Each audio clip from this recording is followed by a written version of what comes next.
supaya kelak kamu menjadi anak-anak yang soleh-solehah yang mampu menjadi amal jariah untuk kedua orang tuanya. Nah, ya,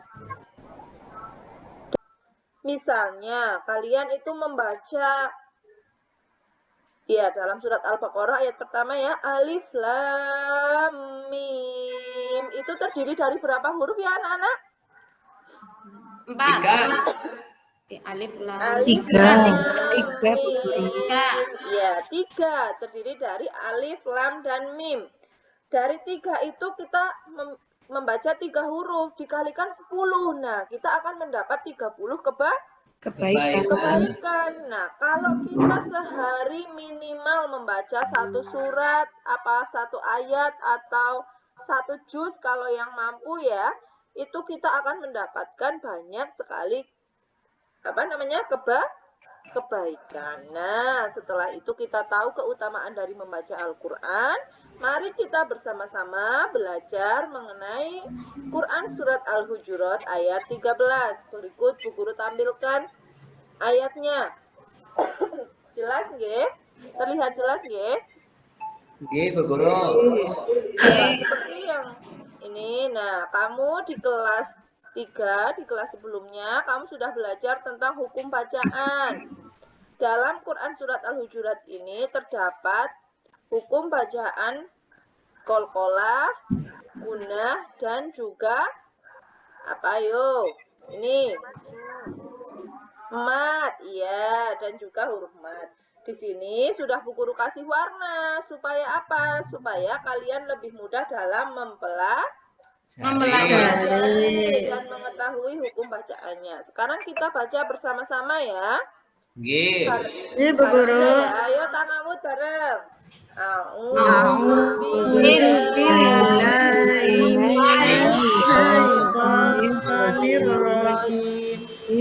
Sesungguhnya yang paling mulia di antara kamu di sisi Allah ialah orang yang paling bertakwa. Sungguh Allah Maha Mengetahui, Maha Teliti. Masya Allah. Tepuk tangan buat Mas Eko. Ya, terima kasih Mas Eko. Selamat. Ya, kemudian, kita sudah tahu itu artinya tadi ya, bahwa Allah itu menciptakan manusia itu dari sepasang laki-laki dan juga perempuan. Kemudian dari satu pasang itu dilahirkan generasi berikutnya sehingga menjadi berbangsa-bangsa dan bersuku-suku supaya kita itu saling mengenal. Iya, berbeda, yang namanya suku itu berbeda ya. Kita aja misalnya Banyumas dan Purbalingga aja memiliki kebiasaan atau adat yang berbeda, apalagi seluruh dunia. Nah, tujuannya apa sih Allah menciptakan kita itu berbeda? Nah, sesungguhnya ini ya, yang paling mulia di antara kamu ialah orang yang paling bertakwa. Tujuannya tadi supaya kita itu saling mengenal. Iya, bahwa yang paling mulia di hadapan Allah itu hanya orang yang paling bertakwa. Apa sih takwa itu? Nah, takwa itu merupakan orang yang selalu menaati perintah Allah dan menjauhi larangan Allah.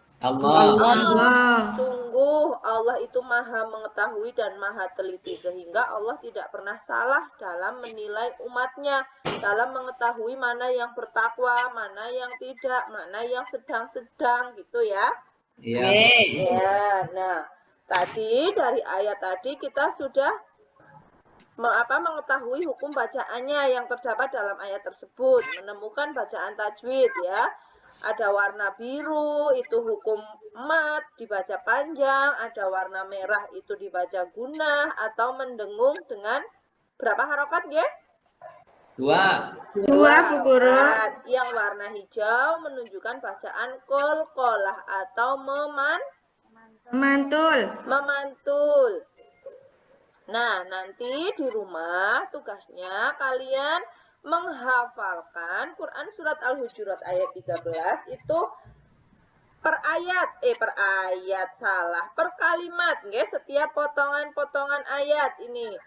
Nanti dihafalkan, kemudian minggu depan kalian menampilkan hafalan kalian di depan kelas. Siap, napa mboten? Siap, Bu Guru. Siap, Bu Guru, insya Allah. Iya, terima kasih. Di rumah jangan lupa belajar ya. Iya, Bu Guru. Iya, nah sebelum itu waktunya sudah hampir habis, Bu Guru akan sedikit menjelaskan tentang pesan pokok yang terkandung di dalam Quran Surat Al-Hujurat. Tadi Bu Guru juga sebelumnya sudah menyampaikan ya, bahwa pesan pokok Surat Al-Hujurat itu, Allah itu menciptakan kita itu berbangsa-bangsa, beraneka ragam budayanya, warna kulitnya, bentuk rambutnya, bentuk hidungnya, ya itu tadi supaya apa? Saling mengenal. Supaya kita saling mengenal. Nah, dari perbedaan itu kita diharapkan mampu saling menghargai, saling menghormati, supaya tercipta kehidupan yang rukun, damai, dan sejahtera. Semoga kita selalu dijauhkan dari sifat-sifat sombong, sifat dengki, iri, atau apapun itu yang jelek-jelek, supaya kita selalu bisa hidup damai berdampingan dengan siapapun, ya. Kemudian ini kegiatan yang harus kalian lakukan. Yang pertama, latihan membaca. Nah, kamu nanti membaca berulang-ulang, misalnya satu potong ayat kamu baca 10 kali beserta artinya, nanti lama-lama akan menjadi hafal. Yang ini untuk PR, nanti disajikan hafalannya minggu depan. Kemudian tugas hari ini, kalian temukan contoh bacaan tajwid pada Quran Surat Al-Hujurat ayat 13. Tadi kelompoknya sudah Bu Guru bagi ya. Terdiri dari 3 anak. Tadi kelompok 1, Mas Eko, Mbak Umi, dan Mbak Lucy. Kelompok 2 ada Mbak Suryati, Mbak Siti, dan Mbak Lutfi. Berarti kelompok yang ketiga itu sisanya dari yang tadi. Itu yang dikerjakan hari ini, yang ini. Kemudian PR yang kedua, kalian memasangkan ayat dan terjemahannya ya. Nanti ini ditulis di buku tulis, kalian salin, Bu Guru tunggu. Nanti dikerjakan di rumah. Oke? Iya, Bu Guru. Nah, untuk itu Bu Guru rasa pelajaran kita hari ini sudah selesai. Nanti kita cocokkan pekerjaan kalian di pertemuan yang akan datang. Semoga apa yang Bu Guru sampaikan hari ini bermanfaat untuk bekal kalian semua, juga bermanfaat untuk Bu Guru. Dan kalau Bu Guru banyak salah, Bu Guru mohon maaf. Billahi taufiq wal hidayah. Astaghfirullahaladzim. Assalamualaikum warahmatullahi wabarakatuh. Waalaikumsalam warahmatullahi wabarakatuh. Ya. Sebentar. Baik Bapak Ibu, alhamdulillah ini 3 peserta sudah. Pak Khalid bisa mendengar? Halo, siap.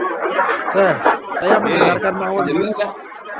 Oh, Mas Khalid sakit mojok dulu nggak apa-apa. Baik Bapak Ibu, ya saya ini akan langsung satu-satu apa langsung bertiga ya? Kesannya Bapak. Kesannya Bapak mawon Pak. Kesannya Bapak. Yang penting kepenak Pak kelas. Kita sudah grogi Pak. Yang penting kepenak nilainya apik. Saya sudah nonton. Nilainya apik, kita sudah grogi Pak. Udah jus ini. Kalau nggak didukung apalah dayaku lah Pak. Apalah dayaku. Apa dayaku apa dayamu ya.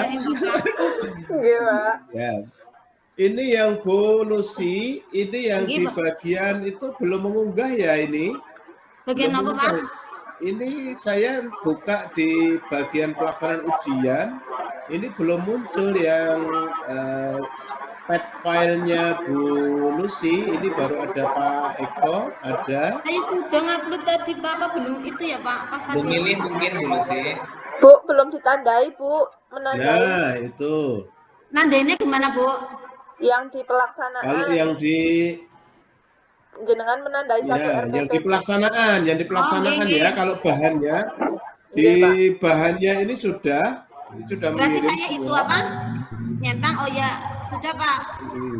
Oke, saya Cek kemudian. Nah, sudah 3 ini ya. Oke. Baik, ini karena pertama kali ya nggak apa-apa ya, berjejer bertiga ya. Iya, Ya, Bapak. berjejer bertiga. Iya, Pak. Ya. Bagi Bapak. Jadi pasnya satu-satu sejatinya ya. Pasnya satu persatu. Ini soalnya karena harus ada penilaian baca tulis, saya ingin coba hafalan saja ini. Hafalan yang paling gampang itu ya. Paling gampang itu adalah surah Al-Insyirah atau Alam Nasrah. Alam Nasrah. Oke, Pak Eko dulu, silahkan. Karena ini harus ada nilainya, nanti saya harus nilai. Oke. A'udzu billahi minasy syaithanir rajim. Bismillahirrahmanirrahim. Alam nasrah laka sadraka wa wada'na 'anka wizraka alladhi anqadha dhahrak wa rafa'na laka dhikrak fa inna ma'al usri yusran fa idza faraghta fansab wa ila rabbika farghab. Sadaqallahul azim. Baik, ya. Kemudian Bu Lucy. Nggih. A'udzu billahi minasy syaithanir rajim. Bismillahirrahmanirrahim. Alam nashrah laka sadraka wa wada'na 'anka wizrak alladzi anqadha dhahrak wa rafa'na laka dhikrak fa inna ma'al usri yusra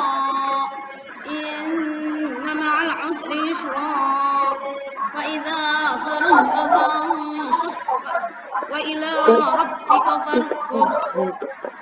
Oke, lanjut Bu Nining. Ini. A'udzu billahi minasy syaithanir rajim. Bismillahirrahmanirrahim. Alam nasrah laka sadrak wa wada'na 'anka wizrak alladzi anqadha dhahrak wa rafa'na laka dhikrak fa inna ma'al usri yusra fa idza faraghta fansab wa ila rabbika farghab. Shadaqallahul azim. Oke, ya. Saya biar tidak menunda, ini langsung saya coba langsung saya entry ya. Biar Oke, tidak kelamaan. Oke, Pak.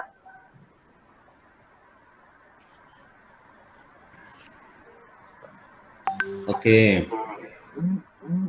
Saya kemudian akan bertanya kepada Pak Eko ya, nanti bisa saling menyaut juga boleh. Tapi sekarang Pak Eko dulu. Pak Eko dulu. Oke.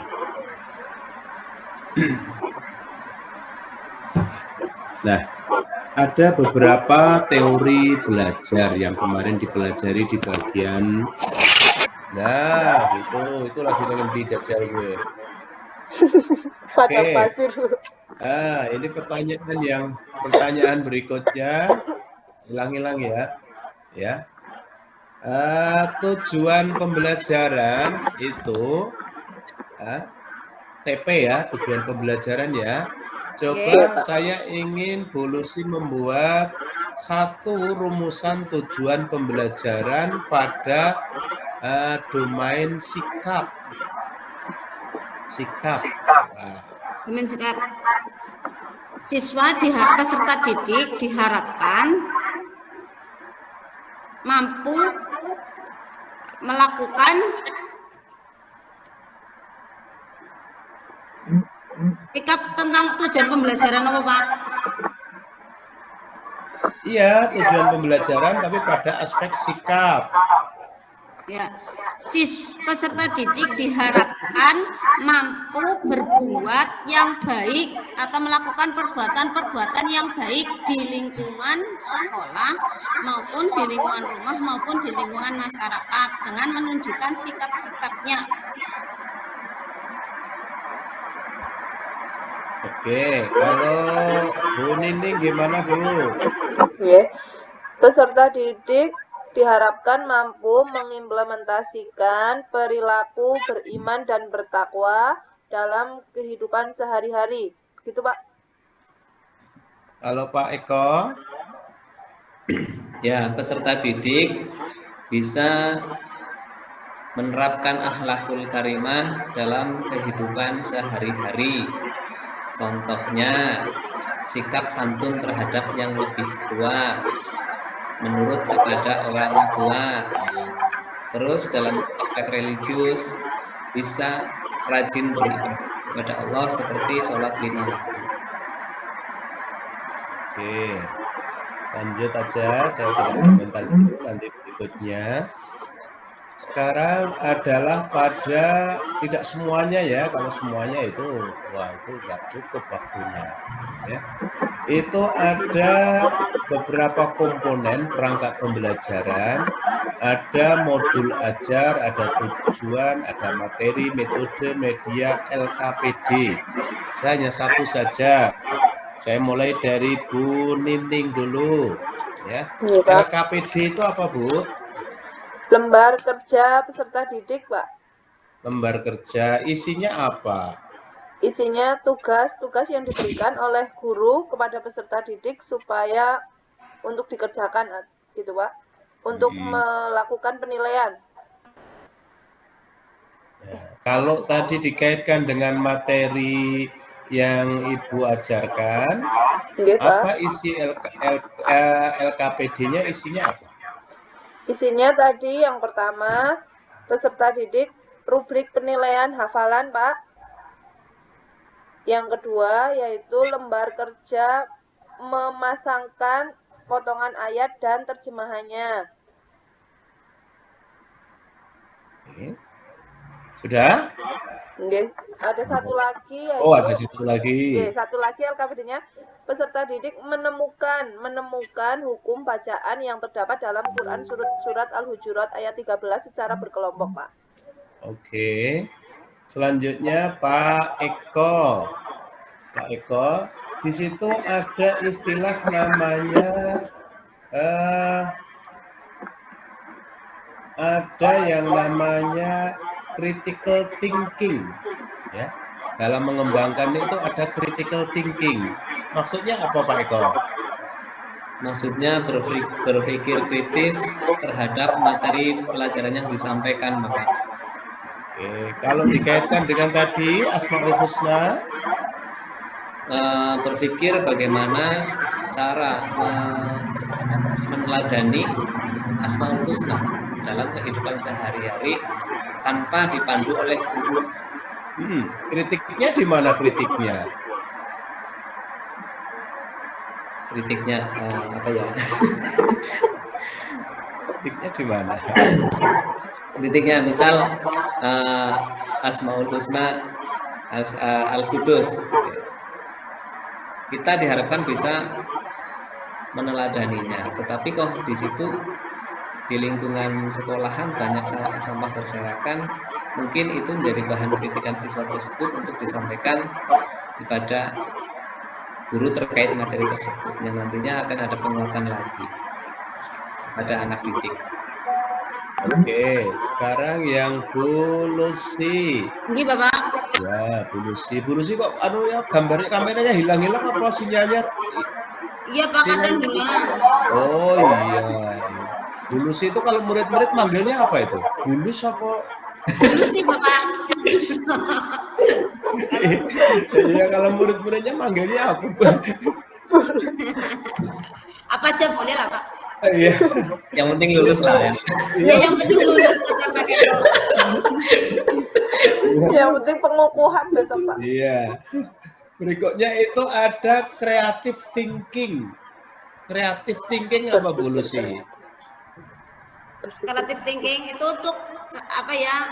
Kreatif atau kreatif dalam berpikir loh Pak, dalam berpikir untuk meneladaninya Asmaul Husna, meneladani 5 Asmaul Husna. Ya, kreatif itu apa sih kreatif? Kreatif itu apa ya Pak? Menciptakan Ngomongnya apa ya? suatu. Ngomongnya apa ya? Banyak ide, Hah? Gimana? banyak ide. Oh, banyak ide. Nah, idenya apa itu tadi kalau misalkan Asmaul Husna, idenya gimana itu? Ide para kreatif itu apa ya? Ya meneladaninya itu dengan kreatif dan banyak ide dalam hal segala apapun itu dikaitkan dengan teladan Asmaul Husna itu Pak. Oke, lanjut item berikutnya. Item berikutnya kembali pada Pak Eko sekarang. Itu materi berikutnya itu ada beberapa hal. Saya cukup saja satu. Ada materi ajar bermuatan hot. Ya. Apa itu hot itu apa Pak Eko? Berpikir tingkat tinggi, kepanjangannya agak lupa Pak. Oh, kepanjangannya hot. Kepanjangannya. Ya, kepanjangannya begitu. Kepanjangannya nggak tahu? Hai. Nggak tahu ya. Bu Nining apa? Tahu Bu? Bu Nining kan mubalighat. Belum mau mubalighat malahan. Sebutannya yang ingat high, Hah? high, order apa thinking terakhir Pak. Oh, terakhirnya thinking. Ada, terakhir masih ada Bang itu hotnya ada Oh S-nya. iya. Aduh, lupa Pak. Apa Bulus? S-nya sulit. Gimana Bulus sih? Hot itu apa hot? Nggak tahu Bapak. Aduh, ya nggak hot lah kalau begitu. Hal yang panas dan sangat sulit mungkin Pak. Aduh. Yang apa ya? Yang memerlukan itulah pikiran luar biasa itu Mbak. Bukan, itu kalau level Order, kognitif, bener, high order. kognitif ya kan ada kognitif, ada afektif, ada psikomotor. Kalau yang hot itu dikenalnya pada aspek apa sih coba?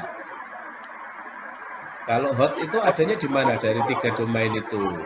Analisis. Kognitif, afektif, psikomotor. Yang domain apa? Yang ada istilah hotnya? Kognitif. Ya, yang ada hanya kognitif. Kalau afektif dan psikomotor nggak ada istilah hot.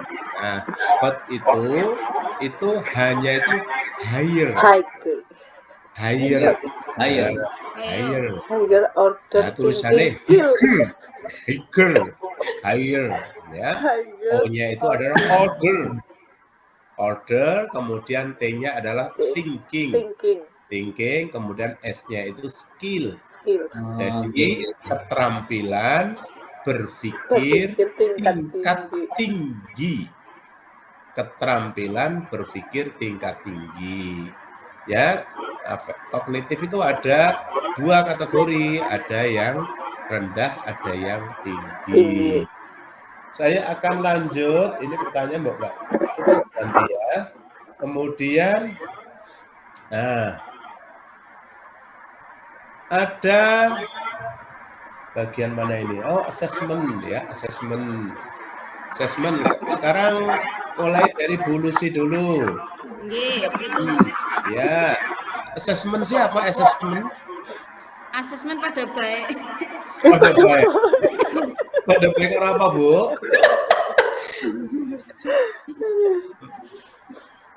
Assessment itu pada baik apa itu? Upaya untuk mendapatkan data Pak, data dalam arti data untuk penilaian, data untuk menggali info-info peserta didik. Dari kita mengambil itu daftar nilai ibaratnya hasil dari proses pembelajaran yang sudah kita lakukan terhadap siswa kita atau peserta didik. Oke, nah sekarang assessment itu apa saja ya cakupannya Bu Nining? Iya Pak, ada asesmen diagnostik, asesmen formatif, dan asesmen sumatif. Terus apa lagi? Sudah. Masih ada lagi nggak Pak Eko? Tidak ada Pak. Oh sudah tidak ada.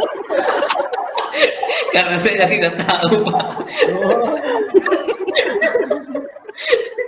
Yang asesmen diagnostik itu ada dua Pak, ada asesmen diagnostik kognitif dan non kognitif. Itu yang kognitif yang seperti apa? Yang kognitif berarti yang asesmen mengenai kemampuan dalam materi ajar, materi yang disampaikan oleh guru, napa nggih Pak? Apa ya? Mengenai pengetahuan siswa. Apa yang bukan pengetahuan? Iya, Aduh, semuanya lupa, Pak. pengetahuan siswa ya. Nggih. Iya. Sekarang kalau formatif itu apa Bu Lucy? Formatif itu apa? Tes formatif itu tes yang pilihan ganda apa ya Pak? Oh, Tes yang dilaksanakan setelah kita melakukan pembelajaran Bapak. Atau di akhir pembelajaran untuk mengetahui seberapa besar kemampuan peserta didik kita atau seberapa besar hasil yang diperoleh oleh peserta didik setelah kita menjelaskan materi tersebut. Kayaknya seperti kalau di akhir salah, kalau di akhir itu namanya sumati. Oh iya, kelalen ya Pak. Kemarin besok ya Pak. Salah Pak berarti. Kalau terakhir itu sumatif.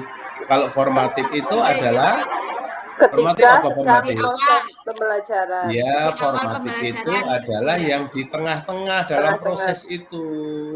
Makanya formatif bisa formatif 1, formatif 2, formatif 3, tergantung mau di split menjadi berapa. Ya. Kalau hanya dibagi 2 ya itu biasanya tengah, berarti UTS itu termasuk formatif. Kalau hanya dibagi 2, tapi bisa juga formatif itu ada beberapa. Oke, ini soalnya ada berikutnya. Ada yang ya ada istilah modul project MP, modul project. Kemarin sudah diterangkan kan? Sudah Pak. Oh sudah. Tapi Lupa, makanya jangan banyak makan brutu. Lupa. Gurih Pak. Jadi sukanya jangan makan brutu.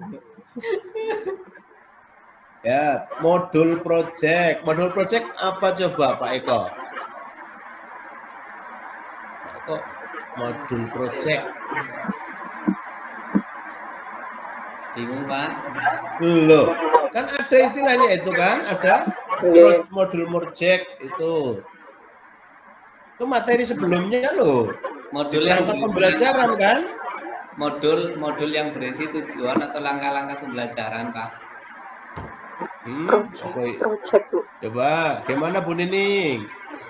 Modul project merupakan suatu perencanaan, modul untuk perencanaan kegiatan project Pak. Project P5, project penguatan profil pelajar Pancasila.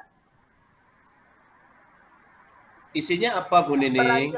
Pelaksanaan Pak. Isinya modul project itu ada tema project yang akan dilakukan itu temanya apa, kemudian judulnya apa, terus asesmennya,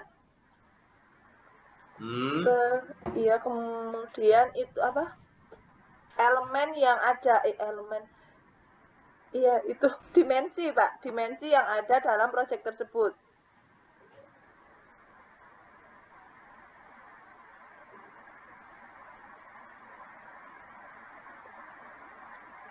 Oke, Bu Lucy, gimana Bu Lucy? Bu Lucy? Bu Lucy, ada istilah namanya apa itu? Ada profil, penyusunan profil. Kan ada tahapan penyusunan profil itu. Oh iya. Project itu. Itu maksudnya apa Bu? Penyusunan profil itu. Penyusunan profil itu sama dengan penyusunan Bu.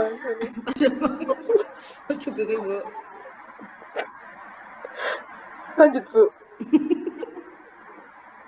Berikutnya ini saya lagi ngubungi Pak Khalid kok hilang sinyalnya ini.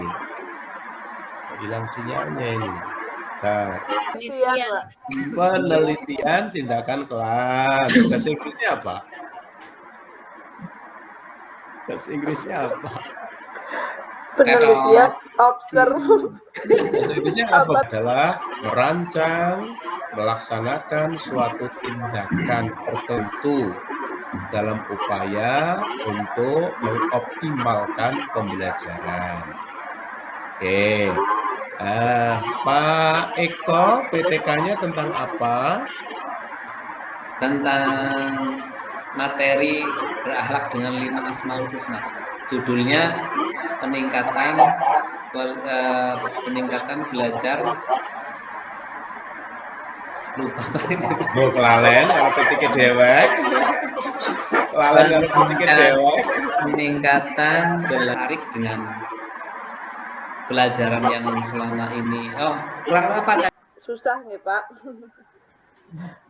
Susah masuknya karena sekarang itu siswa kan terkontaminasi dengan dunia digital, itu kadang yang dihafal-hafalkan itu lagu-lagu yang berseliweran di TikTok, di YouTube begitu. Jadi peserta didik itu ketika diberi materi itu kadang menghafalnya itu susah Pak, susah menghafal. Kenapa nggak dihafalkannya dengan TikTokan gitu?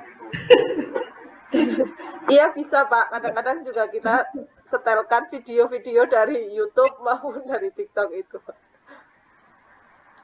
Oke, ini yang kebanyakan itu karena memang mungkin berbagai alasan yang saya cermati. Kalau yang dulu itu kadang-kadang kan peserta PPG langsung aja nyari PTK, kemudian digatok-gatokkan, disesuaikan dengan